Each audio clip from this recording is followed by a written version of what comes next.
Hebrews, Hebrews, Hebrews. This is Prophets of Awakening. This is our reading through the Tanak night, 2nd of October, 2024. Okay.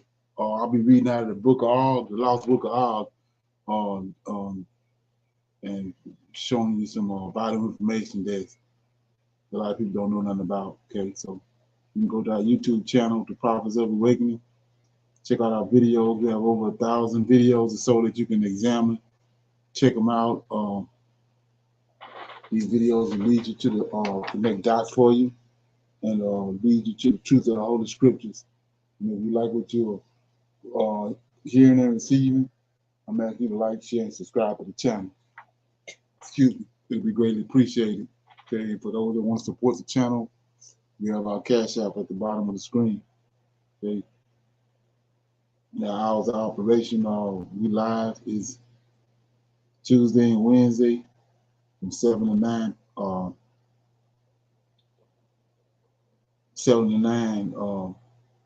p.m.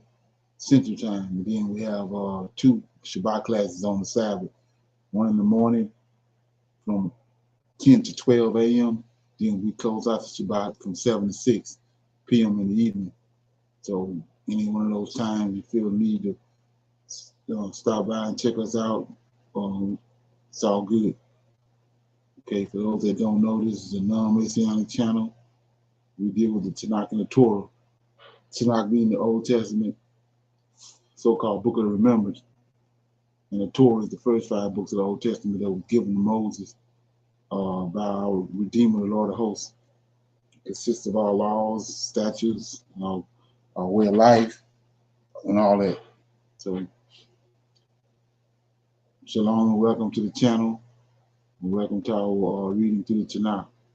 We're going to do our normal, which is a moment of silence, prayer, read the Psalms. We have some current events, okay? Some need to know information, and then we'll open up with some Q&A with some dialogue, and then we'll go into our, we'll start reading out of the book of Og, the Lost Book of Og, okay? The book of remembrance is this moment of silence is for the Lord of Hosts and all that He's doing to bring about our prophesied deliverance in these last days, okay? Oh Lord, we come before Thee at this time that You have set for us, right? And we thank You for the knowledge and for the understanding that You have given unto us up until this point. And we seek Thy face this day, that You shower us with peace and enlightenment and a sense of togetherness. Oh Lord, we see Thy hand in the affairs of the world, and we know and understand that what You have spoken in the past will surely come to pass. Turn out Thy face from us, but hearken unto this plea, O Lord, hearken and do. All praises unto You. Okay? So with that being said, I'm going to read the most. Okay? Read the Psalms right quick. Okay?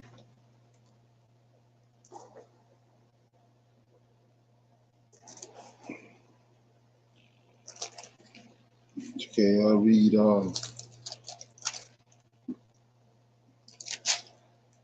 read Psalms 18. Okay? It says, to the chief musician, a psalm of David, servant of the Lord, who spake unto the Lord the words of this psalm in the day that the Lord delivered him from the hands of his enemies and from the hands of Saul. And he said, I will love Thee, O Lord, my strength. The Lord is my rock, my fortress, my deliverer, my God, my strength, in whom I will trust, my butler, the horn of my salvation, and my high tower. I will call upon the Lord, who is worthy to be praised. So shall He be saved. So shall I be saved from my enemies. The sorrows of death compassed me, and the floods of ungodly men made me afraid. Okay, sorrows of death compassed me about, snares of death preventing me. And in my distress, I called upon the Lord, and I cried unto my God, and He heard my voice out of His temple. and my cry came before him, even unto his ears. Then the earth shook, and trembled, and the foundations also of the hills moved and were shaken because of his wrath. Then went up the smoke out of his nostrils, and fire out of his mouth. Devoured coals were kindled by it. He bowed the heavens also, came down, and darkness was under his feet. And he rode upon a cherubim, and he did fly, and yea, he did fly upon the wings of the wind. And he made darkness his secret place, his pavilion round about him with dark waters and thick clouds of the skies. And at the brightness that was before him, his thick clouds passed, hailstones, coals of fire. The Lord also thundered in the heavens, and the highest gave his voice, hailstones and coals of fire. Yea, he sent out his arrows, and he scattered them, and he shot out lightning, and discomfited them. Then the channels of the water were seen, and the foundation of the world was discovered at thy rebuke, O Lord, at the blast of the breath of thy nostrils. He sent from above, he took me, he drove me out, he drew me out of many waters. He delivered me from my strong enemies, and from them which hated me, for they were too strong for me. They prevented me in the day of my calamity, but the Lord was my stay. He brought me forth also into a large place. He delivered me because he delighted in me. The Lord rewarded me according to my righteousness, and according to the cleanness of my hands have he recompensed me. For I have kept the ways of the Lord, and I have not wickedly departed from my God. For all his judgments were before me, and I did not put away his statutes from before me. From me, I was also upright before him, and I kept myself from my iniquity. Therefore, as the Lord recompensed me according to my righteousness, and according to the cleanness of my hands in his eyesight. With the merciful, thou wilt show thyself merciful, and with the upright man, thou wilt show thyself upright. With the pure, thou shalt show thyself pure, and with the forward, thou shalt show thyself forward. For thou wilt save the afflicted people, but will bring down high looks. For thou wilt light my candle. The Lord my God will enlighten my darkness. For by thee I have ran through a troop, and by my God I have leaped over a wall. As for God, his ways is perfect. The word of the Lord is tried. He is the butler to all those that trust in him. For who is God save the Lord? For who is the rock save our God? It is God that girdeth me with strength and maketh my way perfect. He maketh my feet like hinds feet, and he setteth me upon my high places. He teacheth my hands to war, so that a bow of steel is broken by my arms. Thou hast also given me the shield of thy salvation, and thy right hand hath hold me up, and thy gentleness hath made me great. Thou hast enlarged my steps under me, that my feet did not slip. I have pursued my enemies and overtaken them, neither did I turn again till they were consumed. I have wounded them that they were not able to rise, and they are fallen under my feet. For thou hast girded me with strength unto battle. Thou hast subdued unto me those that rose up against me. Thou hast also given me the necks of my enemies, that I might destroy them that hate me. They cried, but there was none to save them, even unto the Lord, but he answered them not. Then did I beat them small as dust before the wind. I did cast them out as the dirt in the streets. Thou hast delivered me for my striving of the people, and thou hast made me the head of the heathen. The people whom I have not known shall save me, shall serve me. As soon as they hear of me, they shall obey me. The strangers shall submit themselves unto me. The strangers shall forbade away and be afraid out of their close places. The Lord liveth, and blessed be my rock, and let the God of my salvation be exalted. Is the God that avengeth me and subdueth people under me. He delivered me from my enemies. Yea, thou liftest me up above those that rise up against me. Thou hast delivered me from the violent man. Therefore will I thank unto thee, O Lord, among the heathen, and sing praises unto thy name.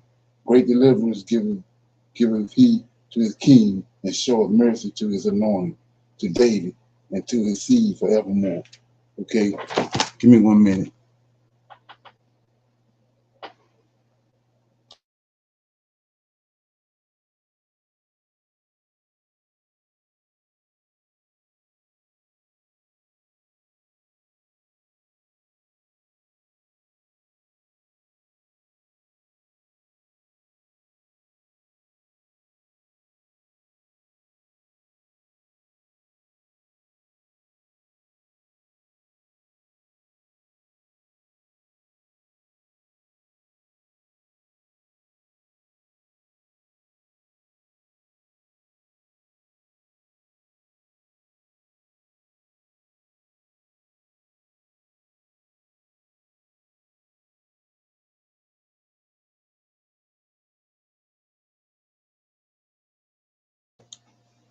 Okay, so this is a prime example of what I was talking about, how they want you to think that David is prophesying, the Psalms is prophesying about Jesus, but it's all about the Psalms is David and his relationship with the Lord of hosts and him being king and his responsibilities.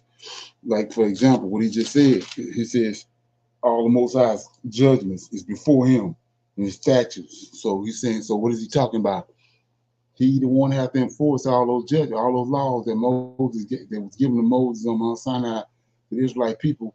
He, being the king, all the Most High's laws and statutes is before him. He had to perform those laws, those judgments. And then, like I said before, notice how all through the psalm he's saying me. He's not talking about ain't no prophecy or no, you know what I'm saying, with nobody in the future. All these songs is about David, about himself, and about his relationship. He's in our actuality, he's crying out and he crying out to you. If you got ears to hear and eyes to see that he the Messiah, when you understand what's really going on.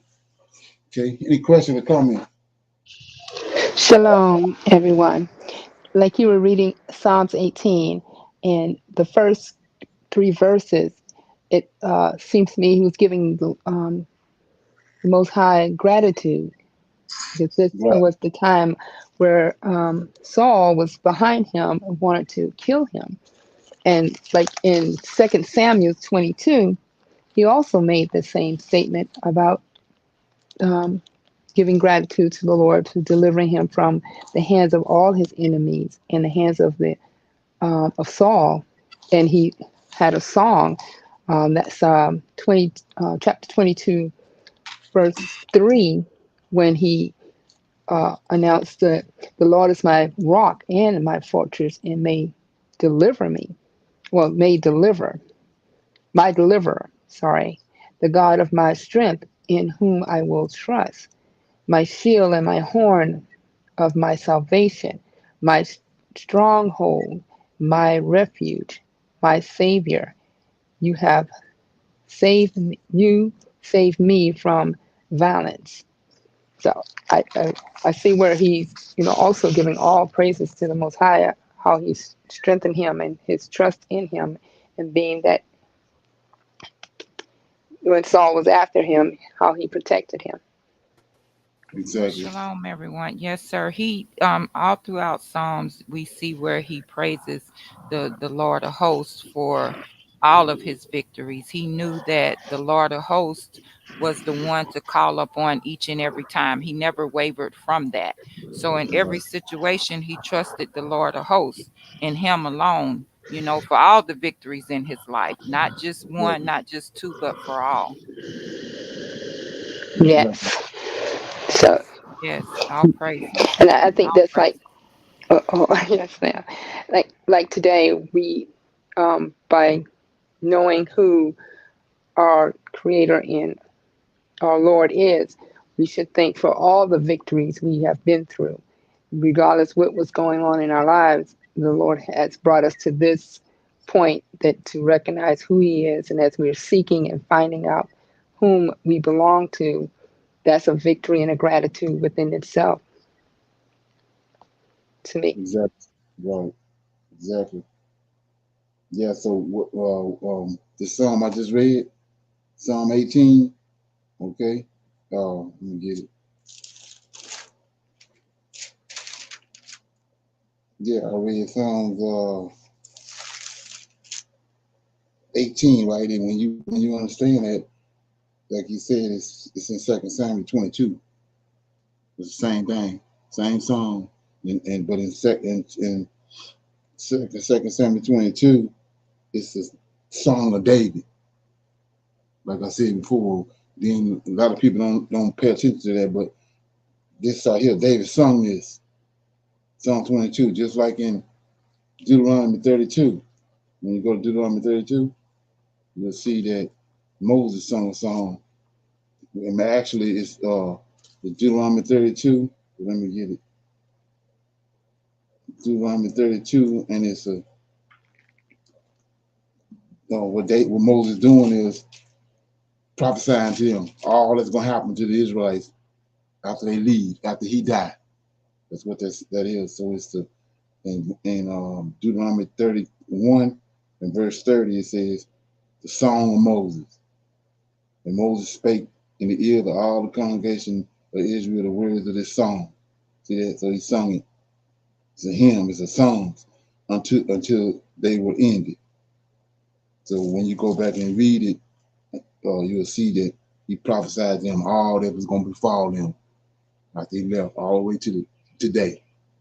And then so David doing the same thing in 2 Samuel 22. And then uh, Joshua did the same thing too. Joshua sung a song. I can't recall where it's at. I'll find it, But right here in 2 Samuel, David singing, Moses singing, and then we know Joshua was singing. So it's something to like I said, we didn't just start singing when we got in the cotton fields and here in America. We've been singing. Okay, we've been had that skill. Okay. So with that being said, go to some current events.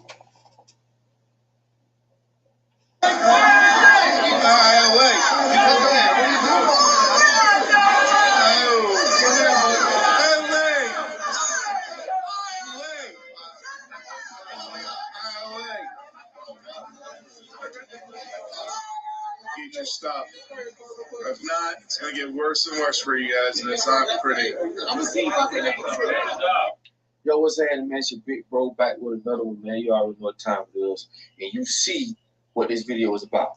Now, before I get started, I just want to say double salute to everybody that went to bontourapparel.com, okay, and bought anything. We do have a big sale going on right now. As soon as you go to the website, you will see it plastered on the top. And I just want to say that's how y'all can help me support this channel, okay? Thank y'all so much. I cannot thank y'all enough, all right? Now, everybody's seeing what's going on around the world about this whole strike thing, right? And this shit gonna affect us. Now, we're finna go ahead and get to the nitty-gritty of this whole thing. If you've been following my channel, I've been telling y'all for years, right? People to have an 18-pound jamon iberico. Ooh, I'll whip up some of my famous things.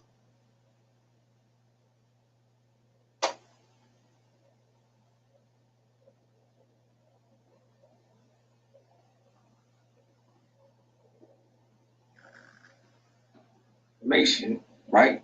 Because, like I told y'all, something this major, there's going to be backlash.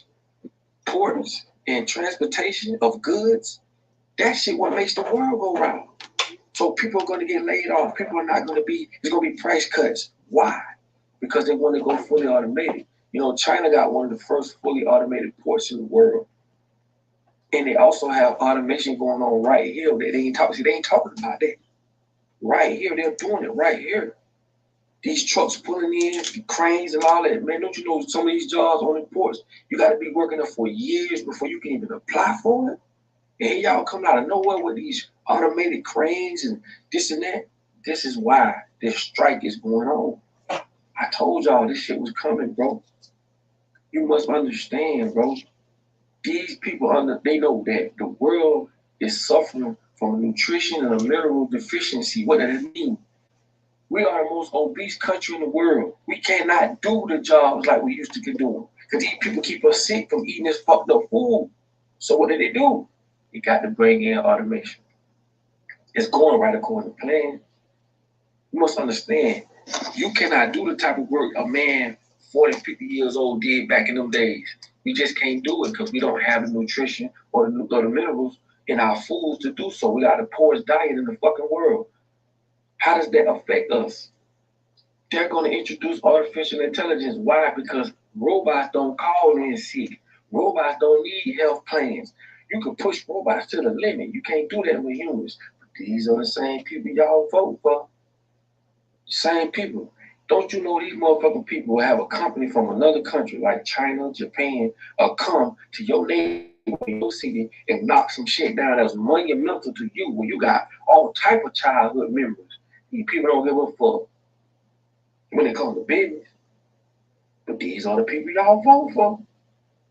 I always say this, they trained us to go to the store to buy what we need. They trained us to pay for a house for 30 years. They trained us to spend money the way that we spend money, to go to work the way we go to work. They trained us, this is their framework of how life should be. They trained us how to deal with the New Testament. How you think they control us? We was born into a world following these rules, bro. And we gave these people too much power over our food, water, shelter, and basic necessities. And this is how they can do shit like this. They don't give a damn. You really think they care about you being working up for 10, 15, 20 years? People don't give a fuck. These are the people y'all vote for. Okay? We go to the store and buy fruits and vegetables and all that stuff because they took all the fruits and vegetables out of our yards. Back in the day, bro, as a homeless person or just kids, we could go in the bench yard and pick an orange and pick this and pick that and eat it. Why they don't got that no more? Yeah, they want you to go to the store with the poison at.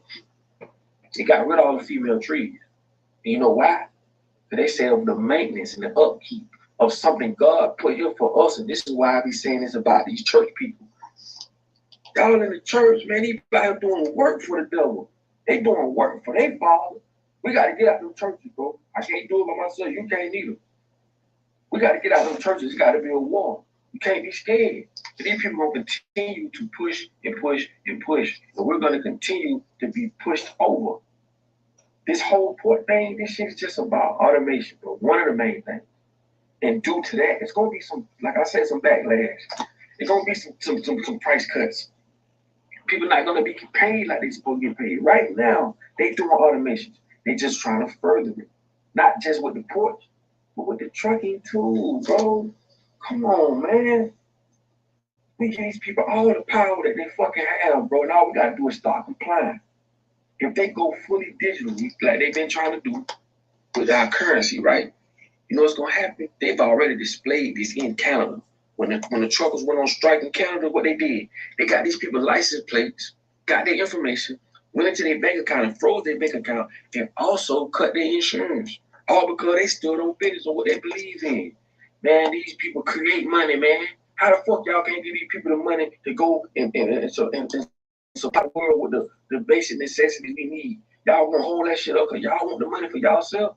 Y'all know how much money the ports made in 2001 and 2022 due to COVID? Billions. They made more money then than they made in the last decade combined. Come on, bro.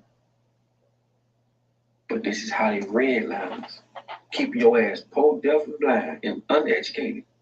And redlining just means based off the money you make, they know when you're gonna be able to live and can't live, things you'll be able to do and can't do. That's what redlining does. Based off your finances, we know what type of person you was. Based off your credit score, we know what type of person you was. We know where you're gonna live, where you can't live. It's redlining, bro. And God ain't put us here to do no shit like this. God ain't put us here to balance no checkbooks, work for another motherfucker we don't know. They continuously getting richer, we getting poor, and they sucking up all the resources, gaining more spirits and souls due to their way. This right here is 3 times stronger than any other blood pressure product.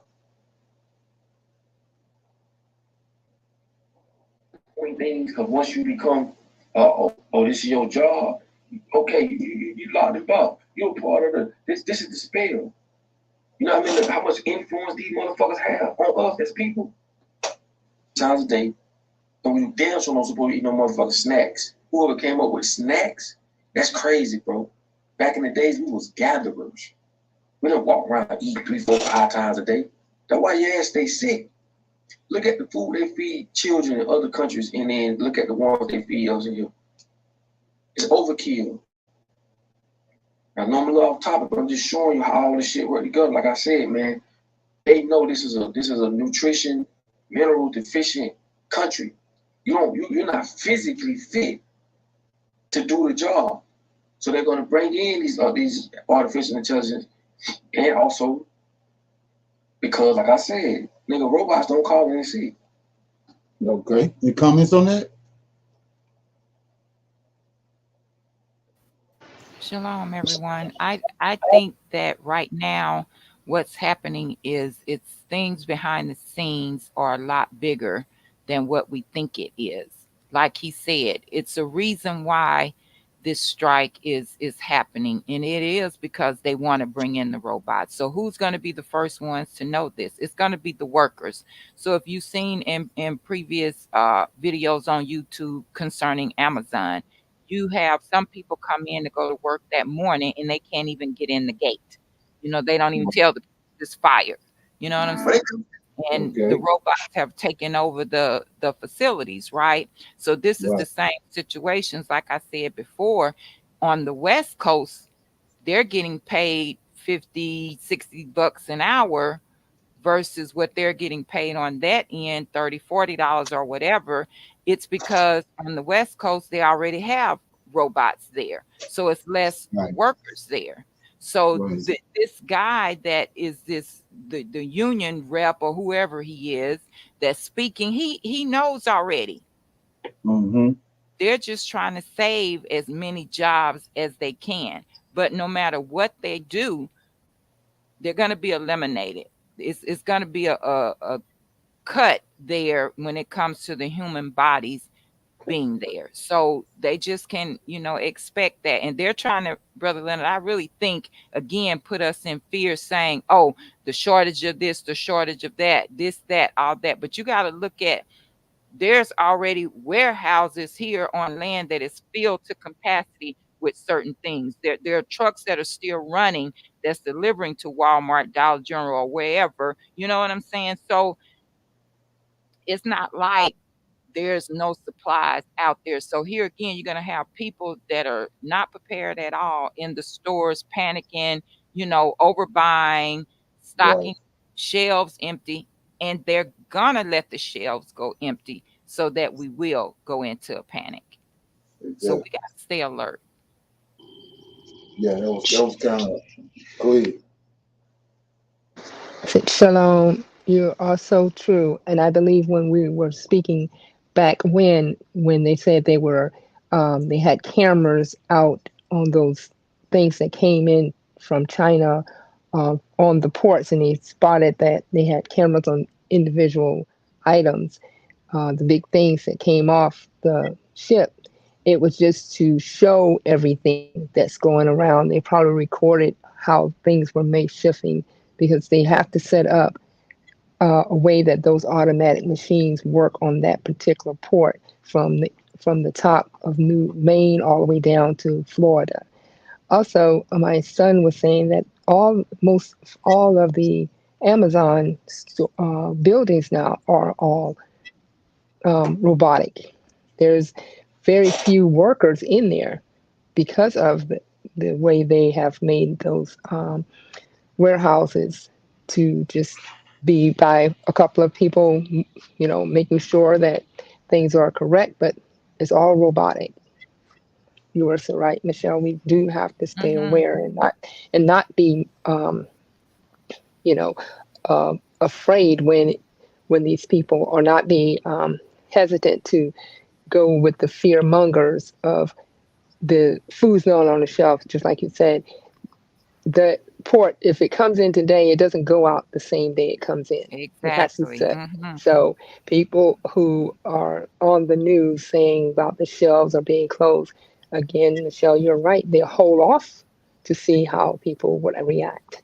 It's like they did with the COVID, with the tissue and paper towels, a necessity or what it was. They made it seem like got to have those. People were getting that without getting food. They were fighting over those paper good items, and they wasn't dealing with the food.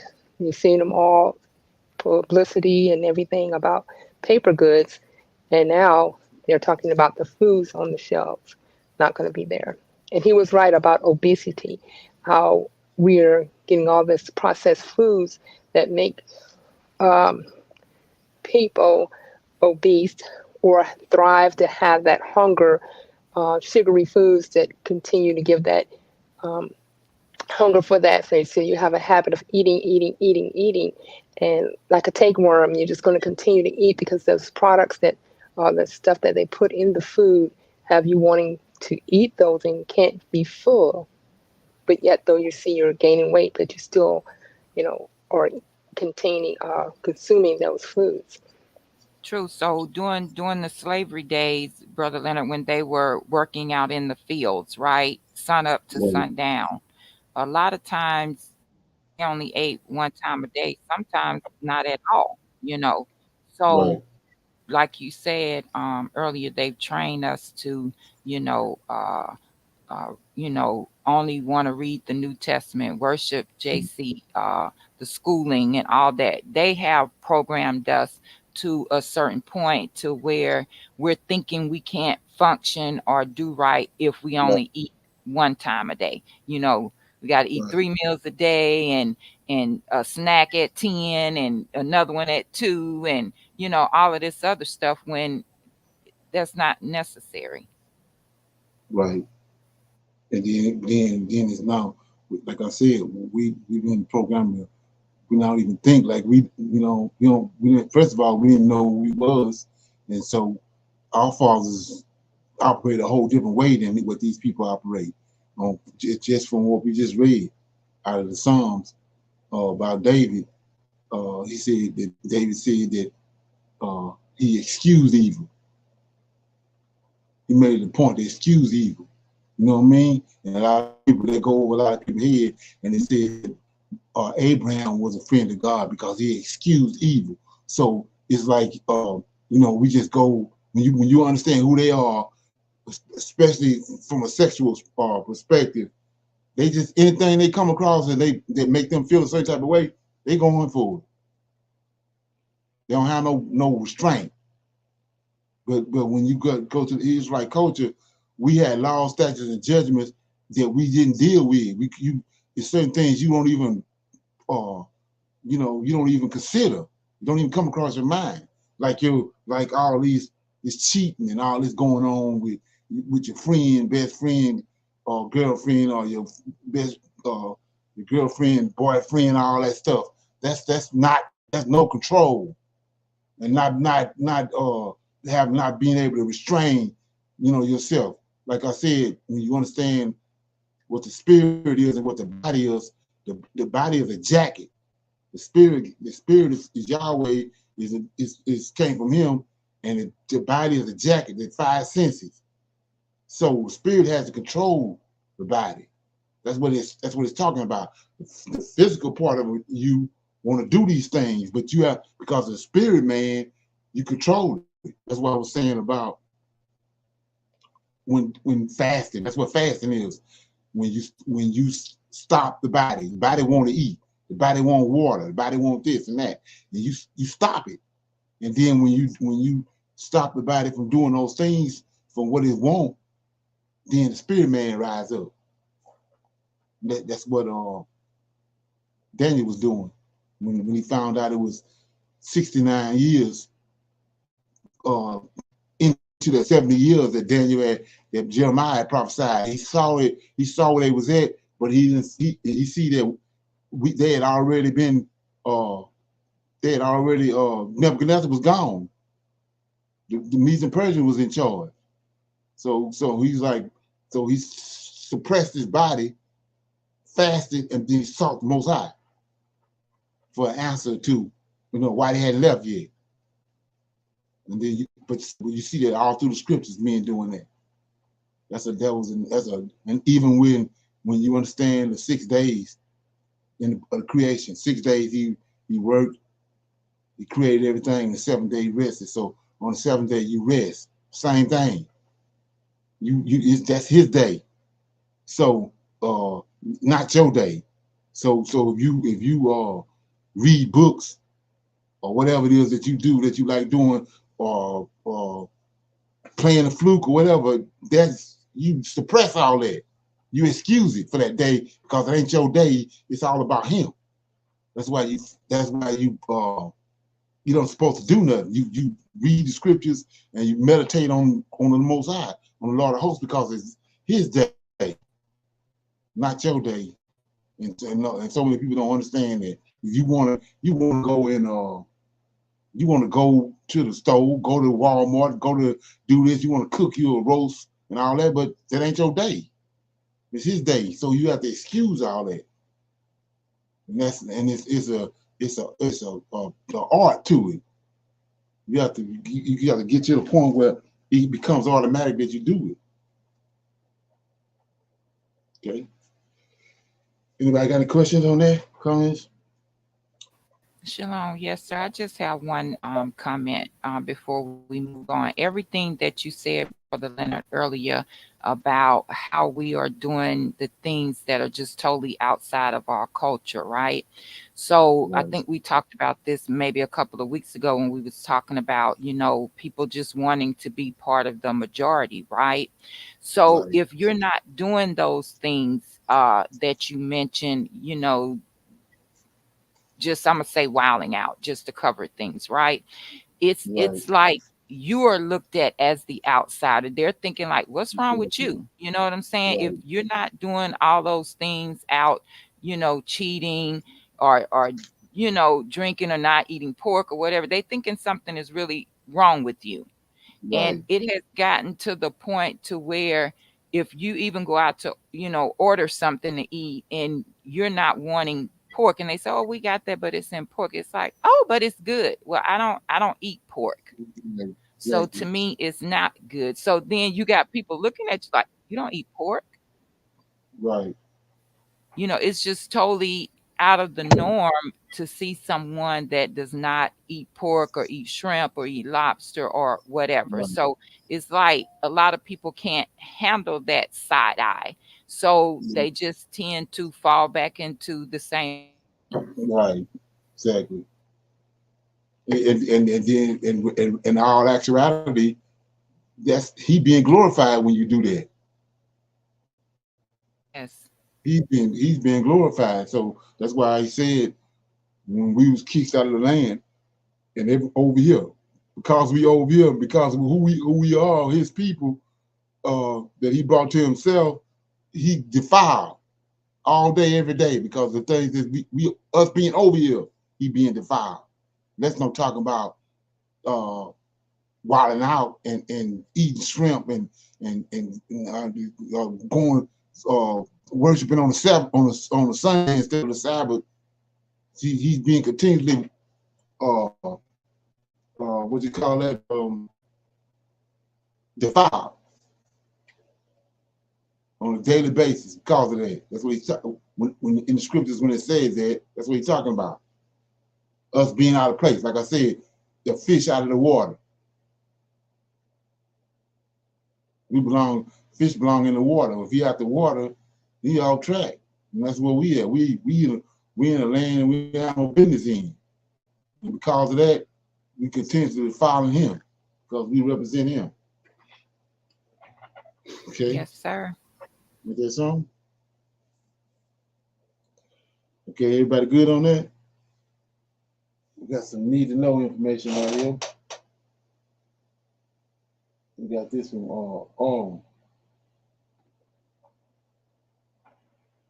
They really thought the ancestors forgot. I'm going to say it again like Dr. Umar. They really thought the ancestors forgot. They tried to lie to us. They tried to cover up Javion's case. And now this is the worst flood ever in the history of North Carolina. And for my people that had to get in the way of this, for my black people that had to get in the way of this, I apologize. I wish I had multiple trucks where I could just come and had a team of people just come deliver to my people.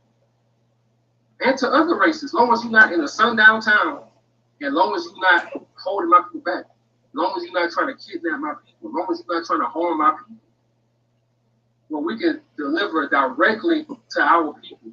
And we don't have to go through Walmart, CVS. We got to go through these chains of people that don't give a damn about us. And I was thinking, I remember watching Cat Williams on Shannon Sharp show at the beginning of the year. And he was like, in 2024, everything will be exposed. The truth will be exposed.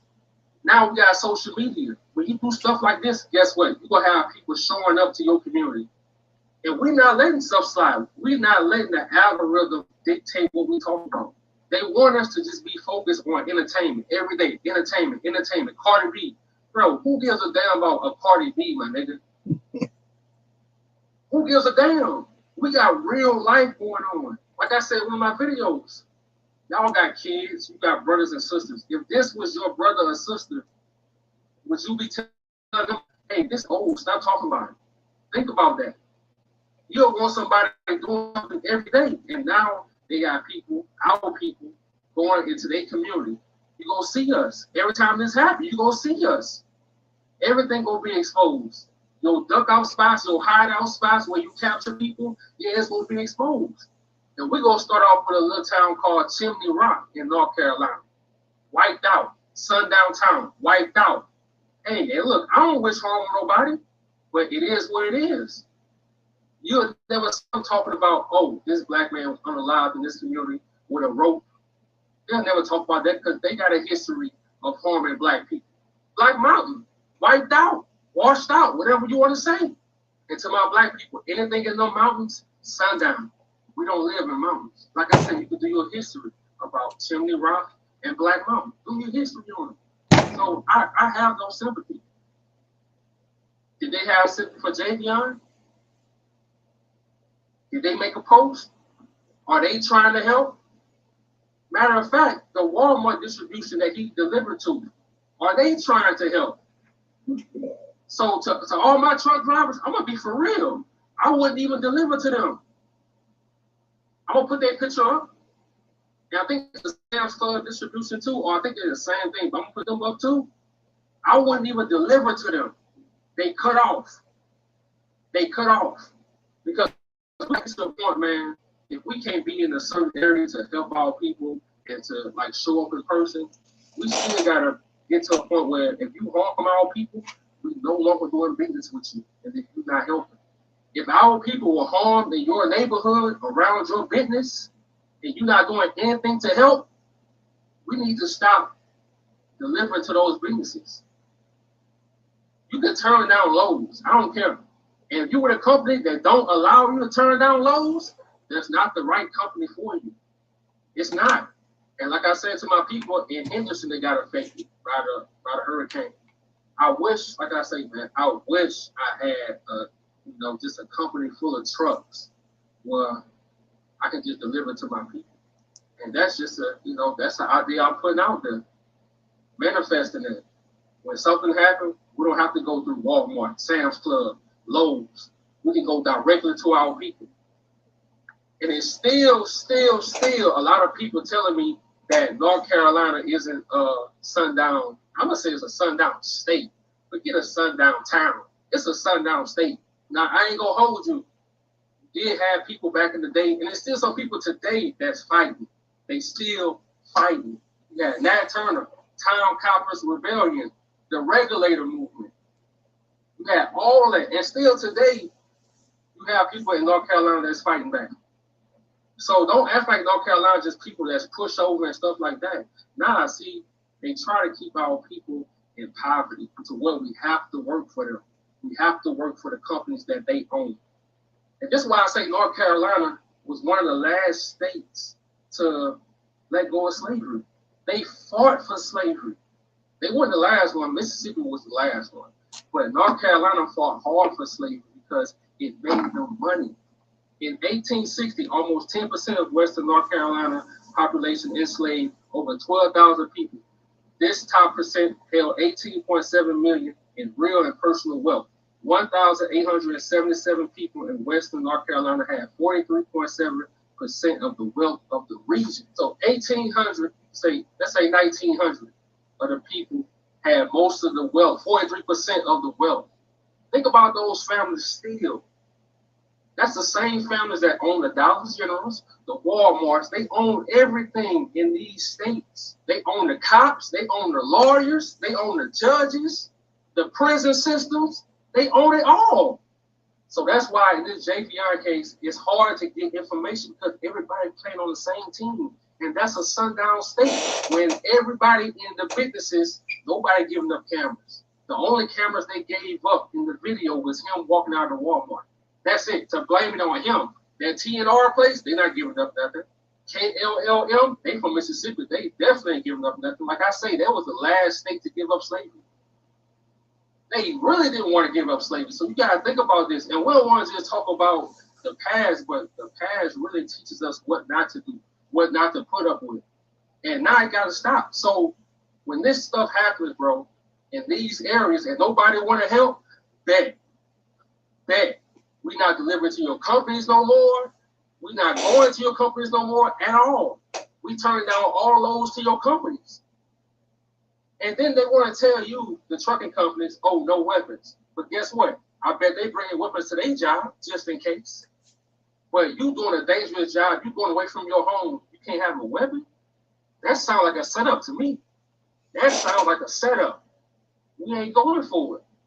We can't keep going for it because if we do, there's going to be a lot of young truck drivers that's going through the same thing. So now we got to learn how to protect ourselves. Now we playing defense. And we getting better at offense. We're playing better defense. We're not just walking out of our trucks and looking at our phone in la la land. No, we can't afford that shit no more. Because this kind of shit is happening. So like I said earlier, that Walmart distribution center, if your company tries to tell you to go there and deliver, nope. They try to tell you to go to Black Mountain to deliver, nope. Chimney Rock, nope. We ain't doing it. We're not doing it. That's not our fight. That's not our fight. We gotta look out for our people. I'm gonna leave y'all with this. The further you get from the main cities and the interstate, the more sundown towns. The further you get from the main city and those interstates, the more sundown towns. And being black, having more black people, that don't matter, bro. Who controls those black population? Those white cops. Those black cops who want to be white. They control everything. They family control everything. They've been controlling everything since they. Okay. Any comments on that?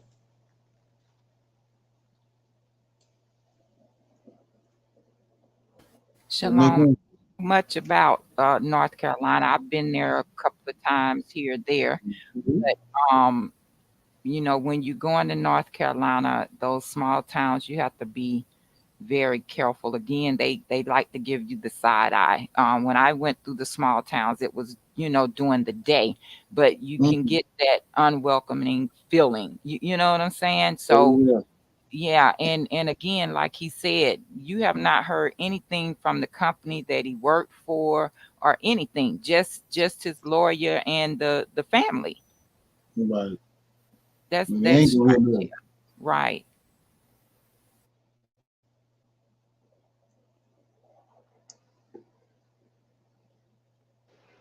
Shalom. I live in Mhm. North Carolina.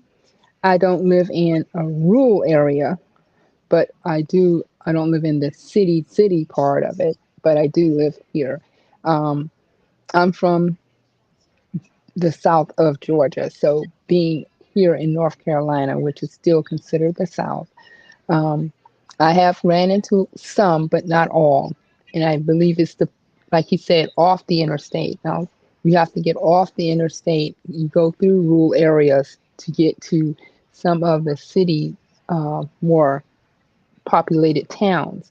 So, yes. And if you're traveling and you come off the interstate and go into one of those mom pop shops or gas stations, and the rural part of that, you probably will get more side eye, like you said, and because they're not wanting to um, integrate, they're not wanting to accept whatever is happening around them. They're keeping the old old.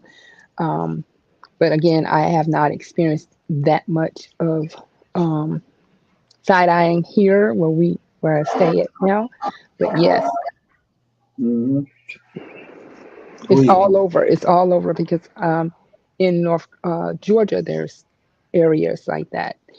It's all over the areas. In any state, you have those kind of negativity, those kind of people who would rather keep the old because of how they were brought up, and they continue, even if their forefathers are gone now. They are the new generation who's continuing to keep that the way of their lives. They're going to continue to live that way. Right. Exactly. Yeah. Our problem is we keep on trying to get along with them, and assimilate with them. And when the Most High done told us what the situation, stay away from that situation. Stay away from it. We even see in the beginning, Adam said the man whom he formed, he put him in a garden, separated him. So we ain't getting it. Okay. Anybody else got anything on that? So like I said, I open it up for some Q&A. Anybody have any questions or comments about anything they want to talk about before we start dealing with this book of Og?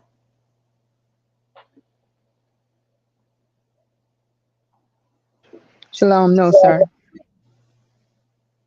Okay, play this right here. Like I said, you don't hear them talking about this right here either. This is something major. Well, it goes against scripture. Well, it goes against the New Testament, Revelation.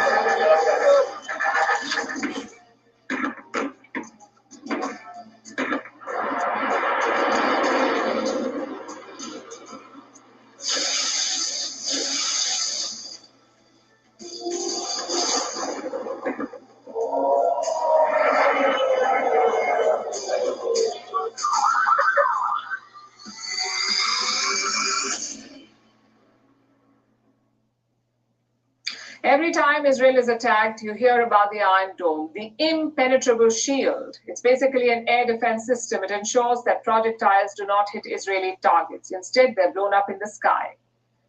After the attack in April, everyone praised the Iron Dome, but this time there is no such celebration. Some Iranian users are in fact mocking it.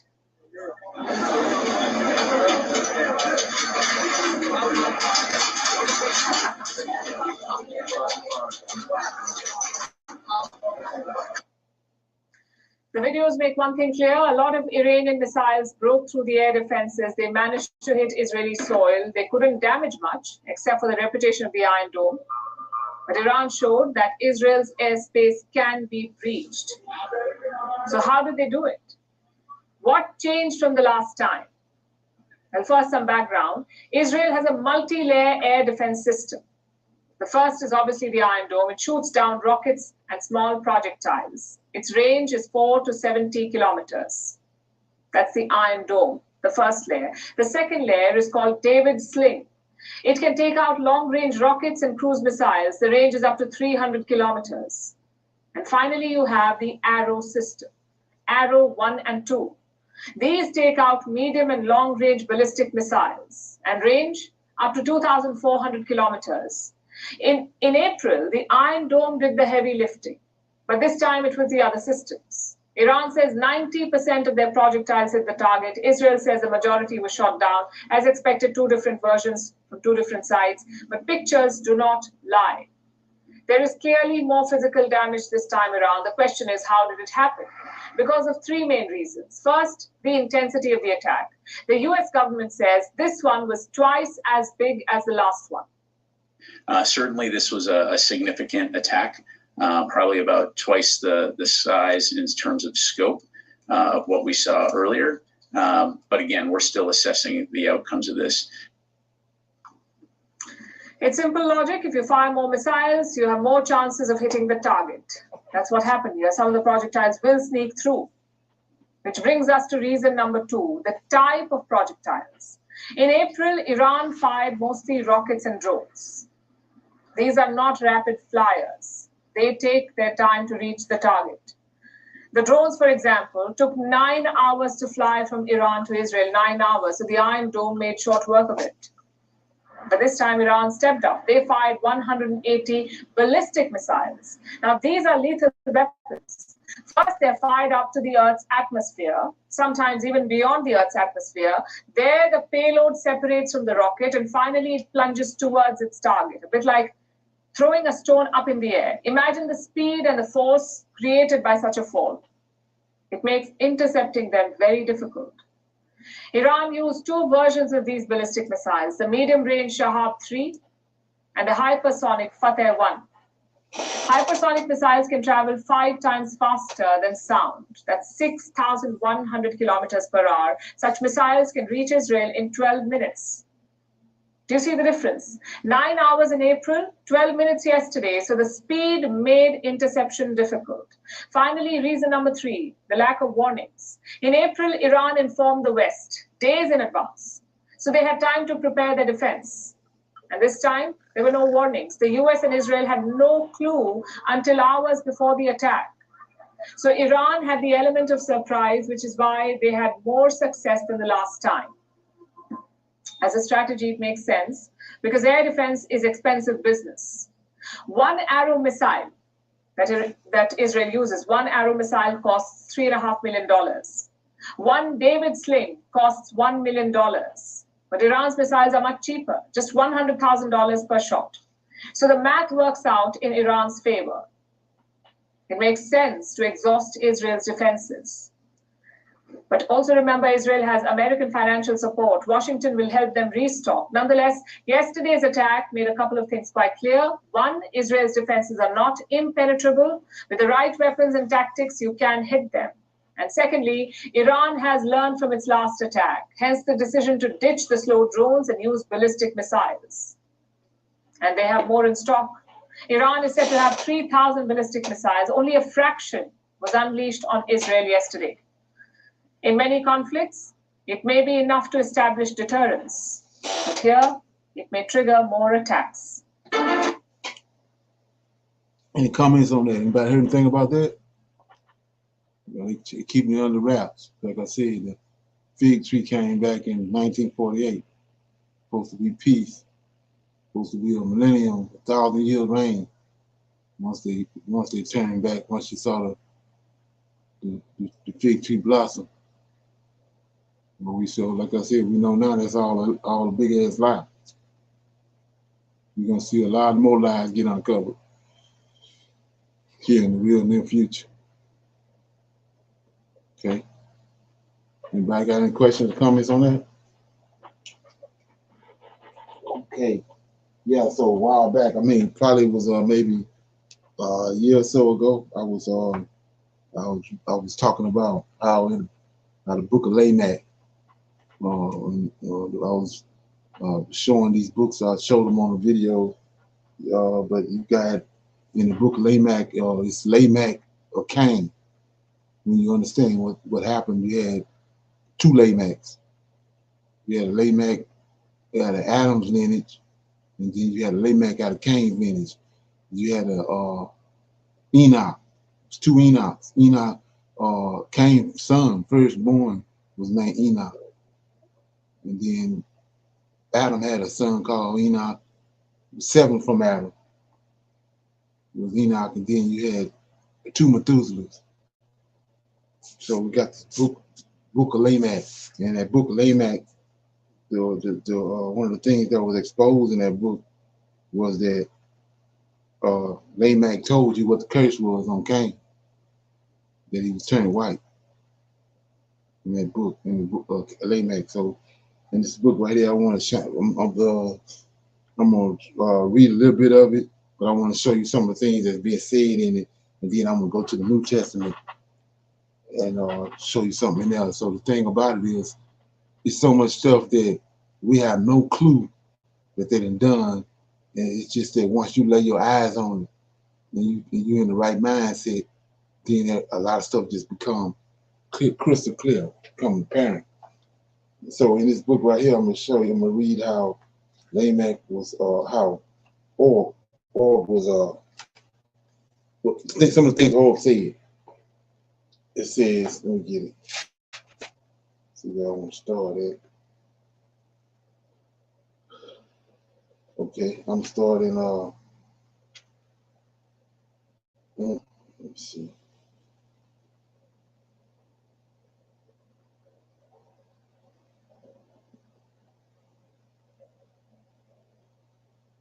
Okay.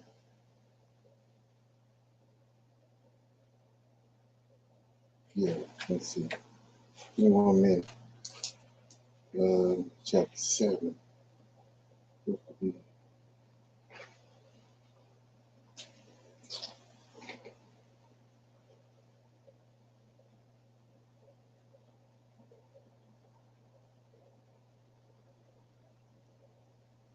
Chapter 7.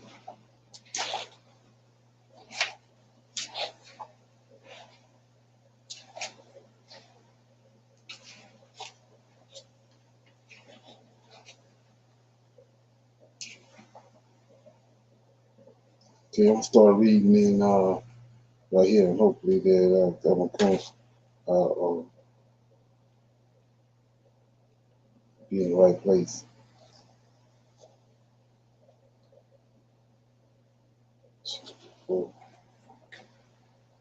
Okay.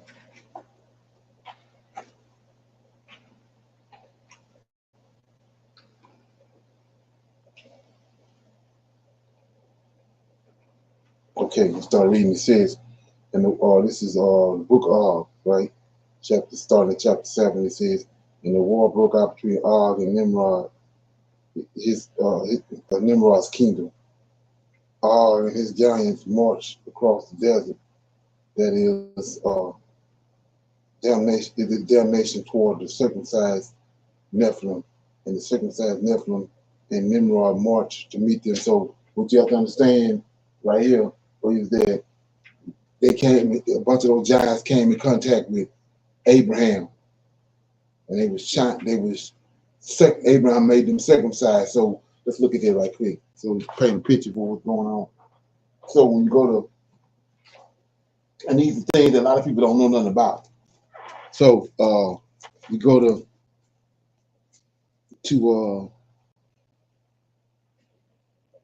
Genesis chapter 14, I think it is. Let me get it. Genesis chapter 14. I talked a little bit about it, the 1,000-man war. This is one of the ways that the Most High got rid of them, like I said, like he's going to do with these Gentiles. He turned them in against each other because they already war like people. They already have that mentality. So he turns them in again against each other, and they end up destroying each other.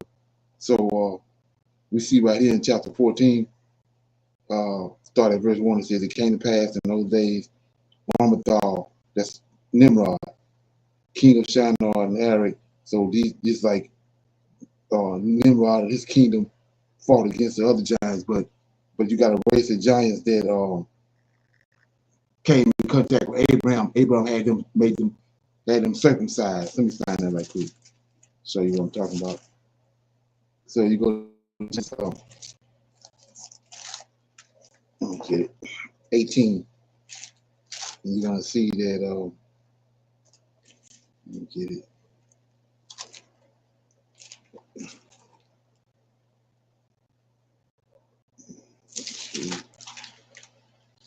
I think it's 18, maybe 17. Okay.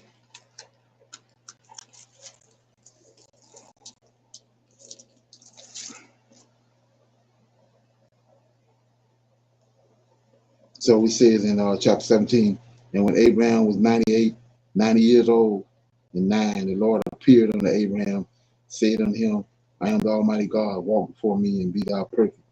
And I will make my covenant between me and thee and multiply thee exceedingly. And Abraham fell on his face, and God talked with him, saying, as for me, behold, my covenant is with thee, and thou shalt be a father of many nations. Neither shall thy name anymore be called Abram, but thy name shall be called Abraham. For a father of many nations have I made thee, and I will make thee exceedingly fruitful, and I will make nations of thee, kings shall come out of thee, and I will establish my covenant between me and thee, and thy seed after thee in their generations, right?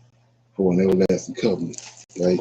And it says, to be a God unto thee, and thy seed after thee, and I will give unto thee, and unto thy seed after thee, the land wherein thou art a stranger, and all the land of Canaan, for an everlasting possession, and I will be their God. And God said unto Abraham, thou shalt keep my covenant, therefore thou and thy seed after thee, in their generations. This is my covenant which ye shall keep between me and you, and thy seed after thee. Every male, so that every man child among you shall be circumcised, right? And ye shall circumcise the flesh of their foreskin, and it shall be a token a token of covenant between me and you. And he that is 8 days old shall be circumcised among you, every man child in your generation. And he that is born in your house or bought with money of any stranger, which is not in thine house. He that is born in the house, and he that is bought with thy money, must need be circumcised. And my covenant shall be in the flesh of their foreskin, flesh for the everlasting covenant. So when right there, Abraham got these giants just with him. When you go back to when Lot was taken in chapter 14, let me go there. When you go to chapter 14, it says that I was just reading that when Nimrod was fighting with fighting with Shandamar, I can't say his name, but they got in a fight, and then in Genesis 14 verse 13, and there came one that had escaped and told Abraham the Hebrew, where he dwelt in the plains of Mamre, the Amorite, brother of Escal, brother of Aner. These were confederate with Abraham. So these giants, and if you go back when the spies went into land, they said they saw the sons of Anak. That's Mamre, Escal, these giants. They confederate with Abraham, so they got to get circumcised with Abraham. So when you go back to the book of Og, it's Abraham. What Abraham done when he circumcised some of the giants because of conflict between them, the ones that they hated the Creator, they hated the law, everything. So the giants they got circumcised, those other giants had a problem with them. So you're gonna see that come out in this what I'm reading. So I'll pick it back up. It says a war broke out between Og and Nimrod in Nimrod's kingdom. So Nimrod was circumcised.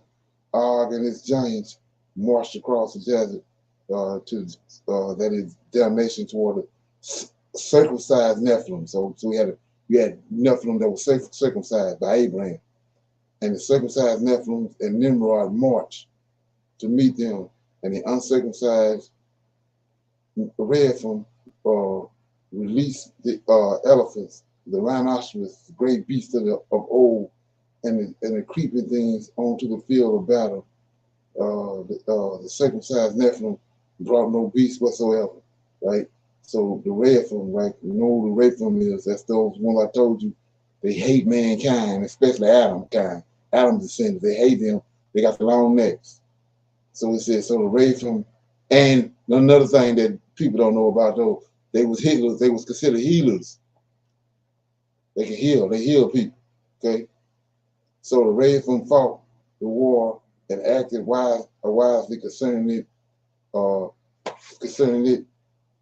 Each giant girded his weapon of war and fought according to all that the ball of the earth, or moon, sun, the stars, the celestial bodies, and March had told them. Each of the uncircumcised Rephaim killed 100 or more of the circumcised Nephilim.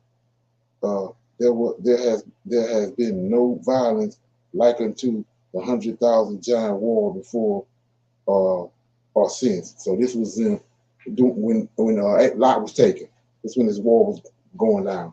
This how the Most High killed off a lot of the giants after the flood. It says, and the water began to fall from the sky, and all who marched were wet, and their weapons were made heavy because of it. And the uncircumcised Rephaim, whose minds were full of violence, see that? Violence, warlike, because of how they came about, were driven on by the death of the moon child and their hatred of the circumcised, which strengthened their violence resolve. The circumcised Nephilim also had minds of violence and anger about the moon child we're going to war over, and the water mixed with the ground and the field of battle, which was called damnation, and the mud became thick and it slowed them and it slowed them some. And the uncircumcised walked forward to the circumcised, and the circumcised walked forward toward the uncircumcised, and the Rephaim walked upon the field. So the giant he's a Rephaim, right? Got the long neck, right? So the Rephaim walked onto the field of battle, which is called damnation, as if in the midst of a sea, and the water fell upon them, and after their right hand and on their left hand, the giants carried their swords, axes, drivers, and chasers, and lances, and led their beasts of old to kill on the field of battle. And the fountains of the deep opened also, and the windows of heaven opened wider, and rain fell unrestrained upon the field of battle, and the water returned to the earth continuously, and they were not abated. This was the very beginning of the 40 nights and the 40 days prophecy that had been foretold by the priest of Baal of the sun, who were as follows. They say their name, I can't pronounce his name. And then it says, the mud then began as thick as cold darkness that swallowed at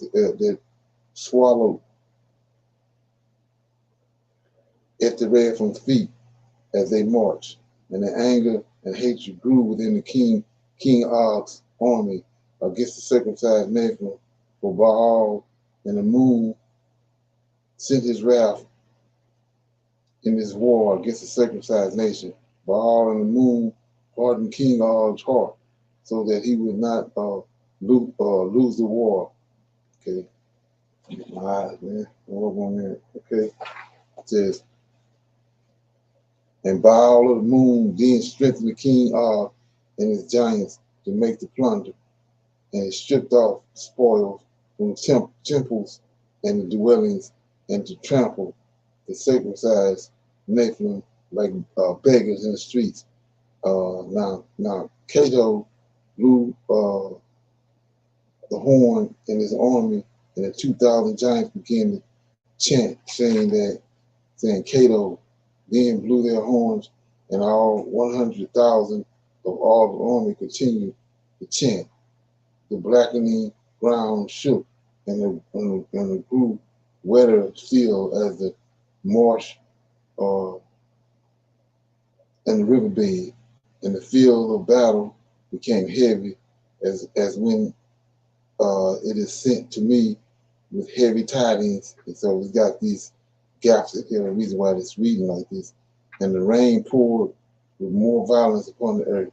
King Og's army continued, and the great beasts of the old marched with them, and the dark ones leaped from the uncircumcised Rephaim to the uncircumcised Rephaim, and there was much darkness and spiritual terror on both sides of the field of battle. And the dark ones covered the uncircumcised Rephaim with large whirlwinds that circled and climbed into the rain above them, and the sky then cracked with lightning and thunder, and was heard throughout both kingdoms. The rain poured onto the field of battle as the water pours from a pitcher. So all this happened Genesis 15, the giant army war, and they downplayed that, right? So anyway, and the dark ones floated across the water between the armies. All right, it says, and the dark ones went across and entered into the circumcised Nephilim and learned of their battle secrets and returned them to him. Beatrice, the dark one, followed, who entered into the circumcised Nephilim and confused their ways, so that they were wounded. They wound one another. And Amok, a dark one, went across the desert of damnation and wounded and disemboweled the circumcised Nephilim. And Kados, a dark one, broke the bones of many of the circumcised Nephilim on the front lines of the field of battle. And Gaius of the curved limbs then conjured a powerful dark one which crossed over to the circumcised Nephilim and entered into Mulan, the Nephilim, who was a mighty warrior in Nimrod's kingdom. And Mulan then turned and killed 1,000 of his own circumcised Nephilim while under the power of Gaius, right? Then Cyril, whose dark one made his army invisible, like the charge of a circumcised Nephilim. And Siserael led with his army, whom his dark ones had made invisible, so that all that could be seen was flashing, and of their feet, and of all they could, what we heard was chanting. And the battle belongs to the king of. Now Siserael, invisible army, attacked the invisible Nephilim, the circumcised Nephilim, throat and groins, and divided the circumcised Nephilim battle line in half, and the circumcised Nephilim were filled with great fear because of Siserael's invisible army, and they cried out. And I heard the uncircumcised, but I see no one. Siserael's army then relentlessly killed the most circumcised Nephilim in the 100,000 giant war until their dark ones left them. Now, Shandor, who did not respect Anak, the keeper of the bodies, stood by the stones that the Rephaim had collected in the days before as a memorial unto them. And Shandor then commanded the strongest 50 of his army of the 500 giants to join him, and they threw the stones over Siserael and the uncircumcised Rephaim, and the stone fell and crushed many of the uncircumcised Nephilim in the rain. And Shandor, whose dark ones spoke in turn through him, then led his army on the field of battle to kill and defile the wounded. Then Vero, the perfect, whose vestige was beautiful, led the army of 500 uncircumcised Rephaim in battle. And after many of his uncircumcised Rephaim had been killed, Barak looked to the sun and called out, "Have I not served you with my moving large voice, O Baal of the sun? Show me your hatred for the circumcised." And the rocks of fire fell. Okay. It says, and the rocks of fire fell from heaven, with the rain, crushing many circumcised Nephilim. The king Og stood at the entrance of the field of battle and was and with his voice of destruction, that the entire field of battle heard, commanding all giants with floating beasts should ride forward into battle. And now Nimrod and his army of circumcised giants did not have floating beasts or animals of warfare, though his army were as the sands of the sea, which cannot be numbered for a multitude. And the ranks of the uncircumcised read from warring in the rain and mocked then killed their closest Nephilim, so that the ranks could be open. And now the ground shook, and the uncircumcised Nephilim connected with their floating beasts and galloped forward into the battle. I can't see that word. The circumcised Nephilim also, they went arrows and swords did not penetrate or harm them. And then Scalum connected with his floating beast and became as a hairy elephant with tusks and horns. And Scalum, the blood drinker, entered the battle with 500 giants and many trained beasts. And the trained beasts gored and stood upon the circumcised Nephilim, pinning them to the ground until the giants under Ciceron command killed them, or they drowned. And Skylark killed and mauled 400 circumcised giants that day. So just from reading that right there, you can see this is where the art of war came from. All we see is like what his name? It came from the black guy with the elephants. Can't think his name. So this is where all this coming from when you watch this 300, the movie 300, how the Babylonians had all these mysterious looking beasts and all that. This is where it's coming from right here. They didn't took that part of this is one of the reasons the flood that came. But we see that it picked back up after the flood. And then notice some of the characteristics that they was doing, they was able to go invisible. Then you had some who was able to go enter into people. And like I said, I broke that down. That's what Michael and Gabriel and all them had the ability to do. When somebody have a vision, that the angel had to come and enter into the person to give them the vision. And then comes and give them interpretation of it. So they know that once they get the vision, they had to wait because the angel was coming to get them interpretation. But we see these Nephilim got a lot of those characteristics from the fallen angels. And that was the reason why they didn't respect the Israelites or respect the God of Israel. They had no respect for heaven. They had a problem with heaven.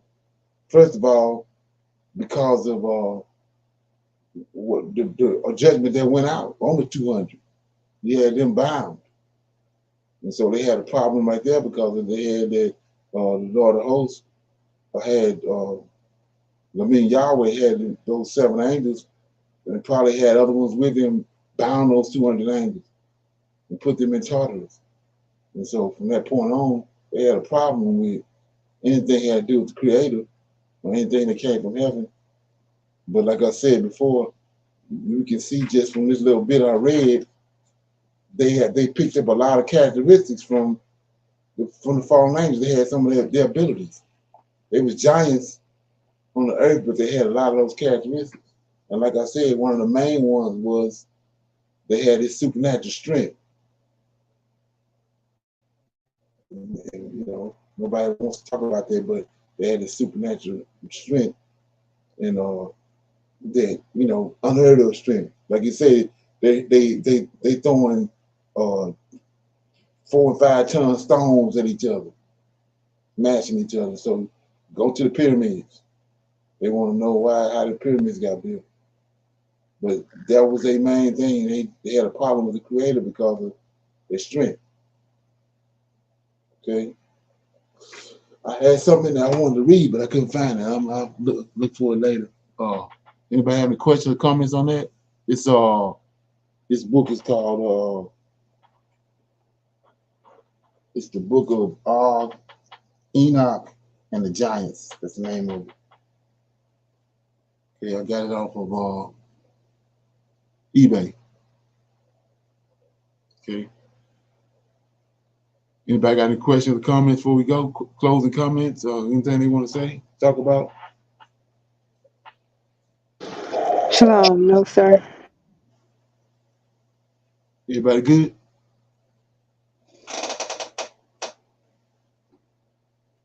Okay.